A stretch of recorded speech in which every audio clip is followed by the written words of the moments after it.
ভূমি অফিসে যদি কর্মকর্তা থাকে 5 থেকে 4 জন সরকারি কর্মকর্তা, দেখবেন ওইখানে লোক থাকে 20 থেকে 25 জন, এবং এই 20-25 জনেরই বসার জায়গা আছে, চেয়ার টেবিল আছে। এরা আপনাকে সহযোগিতা করার জন্য বসে আছে। তাহলে ওদেরকে ওই যে সরকারি অফিসে বসার সুযোগটা করে দিল কে? অবশ্যই ওই অফিসের যে ঊর্ধ্বতম কর্মকর্তা আছে সে, তার অনুমতি ছাড়া তো বসতে পারে নাই, তাই না? এখন কথা হচ্ছে এই যে আরো 12-13 জন লোক অতিরিক্ত, এরা কারা? এরা কি করে? এরা হচ্ছে আপনি যখন ভূমি সংক্রান্ত কোনো জটিলতায় পড়ি, যখন অফিসে যাই, তখন তারা আমাদের সাথে ডিল করে। কি ডিল? আপনার নামজারিতে সমস্যা, আপনার মিসকেসের সমস্যা, আপনার জায়গা আরেকজন দখল করে ফেলছে, এটার জন্য আপনাকে 2 লাখ, 3 লাখ, 5 লাখ, মানে আপনার সমস্যা ভেদে, আপনার সমস্যাটা কোন ক্যাটাগরিতে পড়ছে সেই ক্যাটাগরির উপর ডিপেন্ড করে এরা আপনাকে ডিমান্ড করবে। যদি তাদের ডিমান্ড ফুলফিল না হয়, তাহলে আপনার কাজ জীবনে হবে না। হ্যাঁ, আপনার মাথার চুল সাদা হয়ে যাবে, পেকে যাবে, পরে আপনার ছেলে দৌড়াবে, কিন্তু সমাধান কখনোই পাবেন না। এই হচ্ছে বাংলাদেশের ভূমি অফিসের কার্যকলাপ বর্তমানে।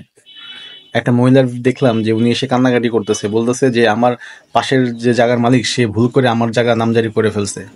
নামজারি ভুল করে চলে গেলে এটা হচ্ছে একটা মিসকেস করা লাগে, মিসকেস করলে এটা আবার ঠিক হয়ে যায়। এই যে মিসকেসের যে ফাইল, সেই ফাইল নাকি টেবিল থেকে সরেই না। ওই মহিলা নাকি 3 বছর ধরে ঘুরতেছে। শুধু উনিই না, সমগ্র বাংলাদেশ। ইভেন একটা লোক যাকে যে হচ্ছে এই মানে ঘুষের টাকা নিতে গিয়ে হাতে নাতে ধরা পড়ছে, তার ভিডিও ফুটেজ ভাইরাল হয়ে গেছে, কিন্তু সে এরপর থেকে কিন্তু তার অফিস করতেছে না। এবং এমনও আছে যাদেরকে বহিষ্কার করা হয়েছে, তারপরেও তারা ওই ভূমি অফিসের পাশে, এসিল্যান্ড অফিসের পাশেই হচ্ছে আপনার চেম্বার খুলে বসছে। এখানে নামজারি করা হয়, এখানে পর্চা উঠাই দেওয়া হয়, নানান রকমের সার্ভিসের নামে তারা ঘুষ বাণিজ্য শুরু করছে। এরা মূলত হচ্ছে যেটা করে সেটা হচ্ছে বড় বড় ভূমি অফিসে বড় বড় কর্মকর্তাদের সাথে লেয়াজু থাকে। লেয়াজু করে এরা কন্ট্যাক্ট করে কাজ নিয়ে আসে, এনে এদেরকে ঘুষের টাকা দেয়, মানে একটা ভাগ পার্সেন্টেজ দেয়, দিয়ে এরা কাজগুলো মানে করায় নেয়। এই ঘুষের সাথে জড়িত সরাসরি হচ্ছে ভূমি অফিসের কর্মকর্তারা, এসিল্যান্ড অফিসের কর্মকর্তারা। এই কর্মকর্তাদের যতদিন না পর্যন্ত সাইজ করতে পারবেন না, ততদিন পর্যন্ত এই দুর্নীতি চলতেই থাকবে। আপনি কয়টা অফিস কন্ট্রোল করবেন?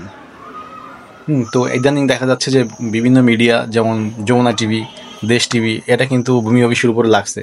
এটা খুবই ভালো জিনিস। আপনারা যদি লেগে থাকেন, তাহলে একটা সময় এই ভূমি অফিস ভালো হইতে বাধ্য হবে। এবং আমরা যারা সাধারণ মানুষ আছি, জনগণ আছি, যখনই কোনো ভূমি সেবা নিতে যাব, কোনো একটা সার্ভিস নিতে যাব ভূমি অফিসে, তখন আমরা সব কিছু ভিডিও করব, যার সাথে কথা বলি না কেন ভিডিও করব।